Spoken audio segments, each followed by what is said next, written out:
Well, welcome everyone to the Divas That Care Network. Today's show, The Wow of Women, features the remarkable journeys of women whose powerful and extraordinary choices positively impact people's lives on a daily basis. Today's guest, Daphne McDonough, is very special.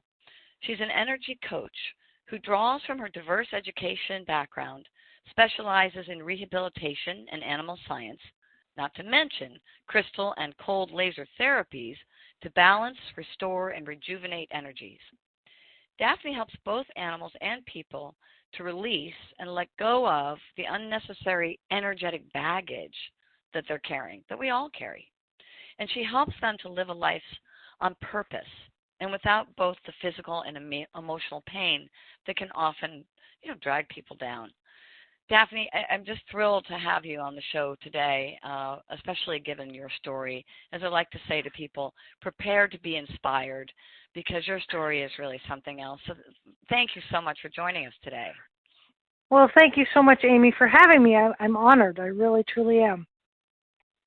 Well, let's just help people get to know you just a little bit, just starting out here. Where do you call home? I live in Edmonton, Alberta, Canada, and it's really warm here today, so it's nice. Right. That's a blessing up there, I'm sure. The rest of us are sweltering. I'm down here in Los Angeles, and it's hot. So, we've kind of covered, your experience and what you're bringing to the world through your career. But, let's dig in a little bit, if you don't mind, and talk a little bit about, where did this all begin for you, this journey? What inspired you to go in this direction in the first place? That's a loaded question. Long story short, when I was 15, I was involved in a near-fatal car accident, and I came back from a massive closed head brain injury. They wanted to harvest my organs that night, and luckily my parents said no. And I was hooked up to full life support for 2 weeks. But when the doctors unplugged me from the full life support, they didn't think I was going to live. And they thought that I was always going to be in my coma for the rest of my life. I, of course, had other plans. Right? But yeah, after living in chronic pain for over 20 years, I knew that I had come back I had a purpose to come back to help people and animals. I just hadn't figured out how. So I worked in the rehabilitation practitioner field for about 8 years until I realized that not everybody wants to get better. So that's when I found the crystal therapy, because I discovered that when I carried magnets in my pockets that I could feel better, because the magnets have the negative and positive polarities, and they counterbalance the negative and positive polarities of my body. And then I thought, because I'm not the sort of girl that only does things a little ways, right? So I found the Healing with Crystal Therapy diploma, and I did that while I was still working in the rehabilitation field. And then I went on to also do the animal science diploma while I was still working in the rehabilitation field. And I was carrying rocks in my pockets. And, when I didn't have pockets, I carried them in my bra and tuck them everywhere I could, because I knew how good I felt. But then I decided I needed to leave the rehab field because, like I said, it was hard knowing that somebody could get better if they wanted to get better, but they chose not to. And I can only help people that want to be helped, right?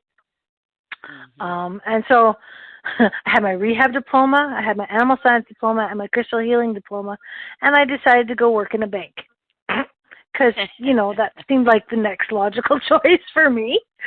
But I'm grateful that I did, because had I not worked in the bank, I wouldn't have had a friend give me magnet earrings, which then, of course, sent me on a wild goose chase of making more magnet earrings, until my husband finally looked at me and said, "Honey, do you really need 40 pair of magnet earrings in this house?" And I, of course, thought I did, but he suggested that I maybe show them to my friends so that they might like to buy them. So I did, and they thought they were the the cat's meow, I guess you could say. This was back before it was cool to carry rocks. Like, this is over 10 years ago now, right? And they said, you should make bracelets and necklaces to go with these things. So I had no idea, just, School of Hard Knocks and Trial and Error 101. I started making jewelry.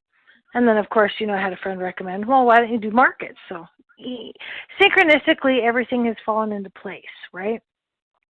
At the bank is where I met the lovely lady who introduced me to the gentleman that made this beautiful cold laser that I use, who I trained under for 2 years. And at the bank is where I met the person with the sacred geometry tools. Like it just, everything has fallen into place.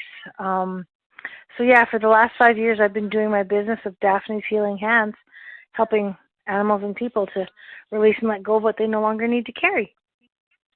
Oh, that's so wonderful.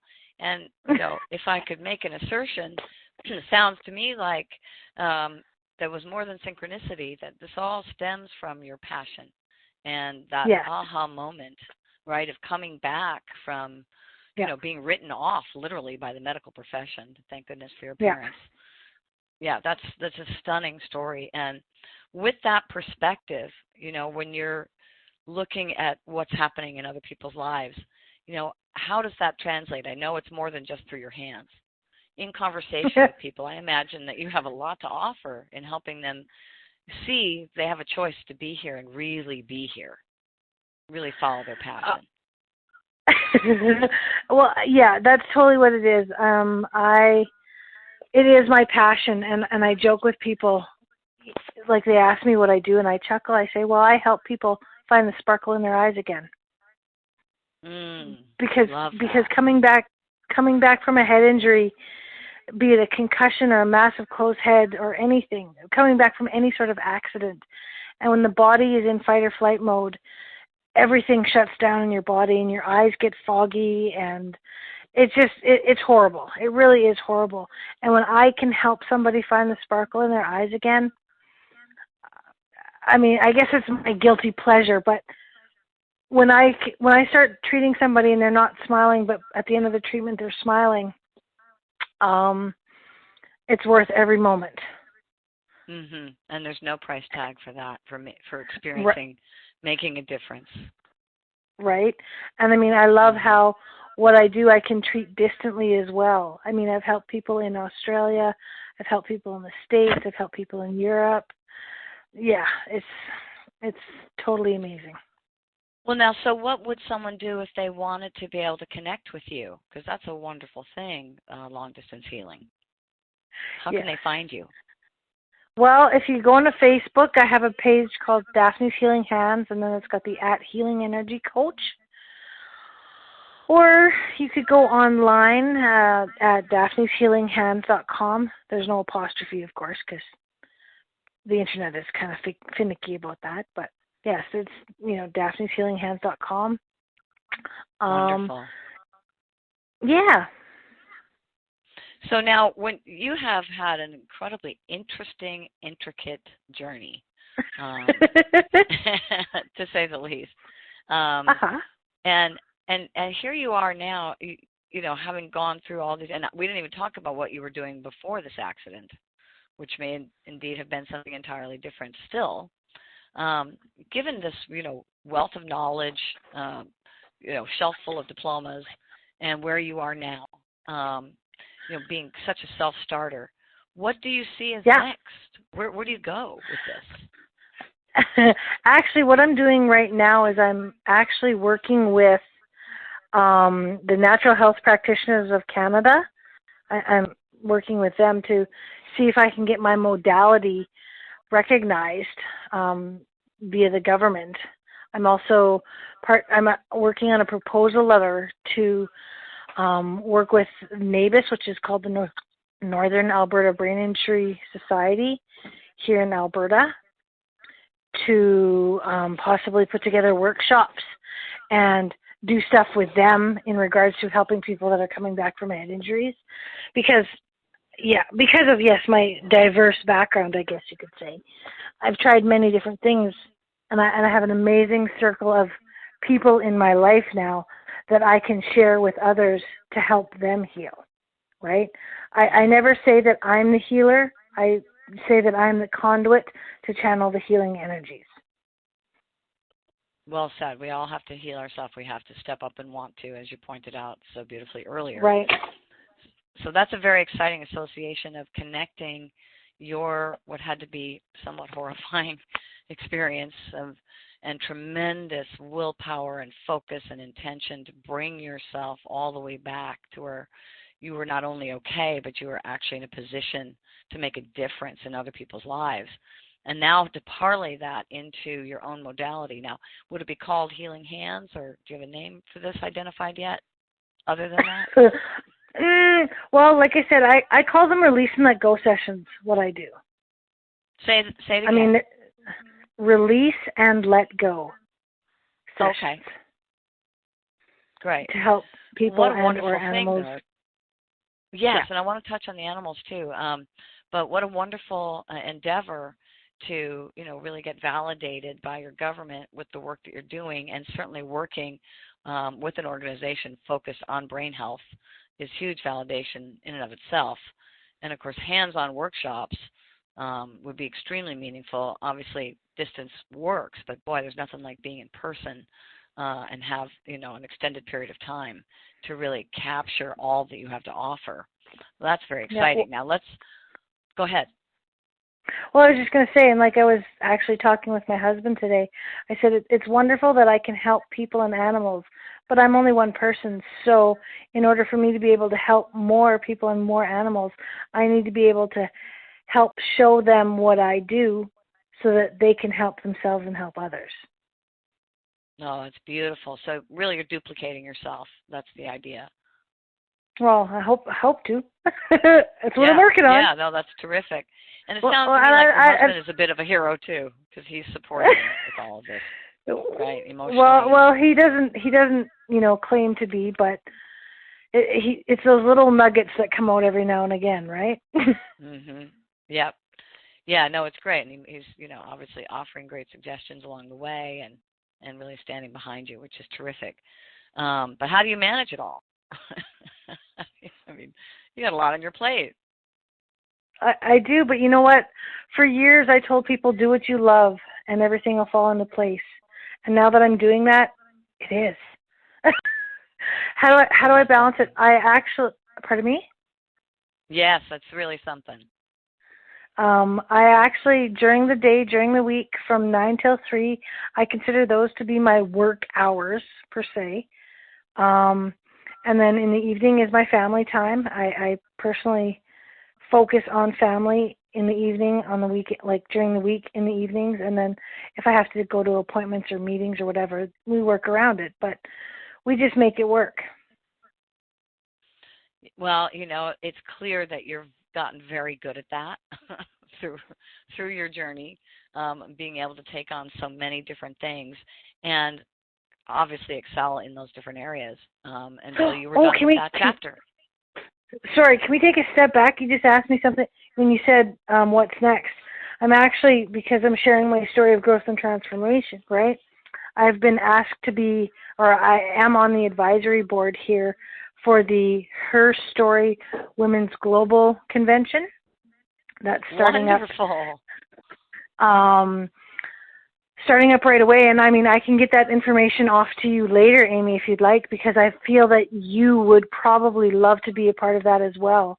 It is 100 different women in 100 different cities, so it's 1,000 people all together, sharing their stories of growth and transformation to help others get through whatever they're dealing with.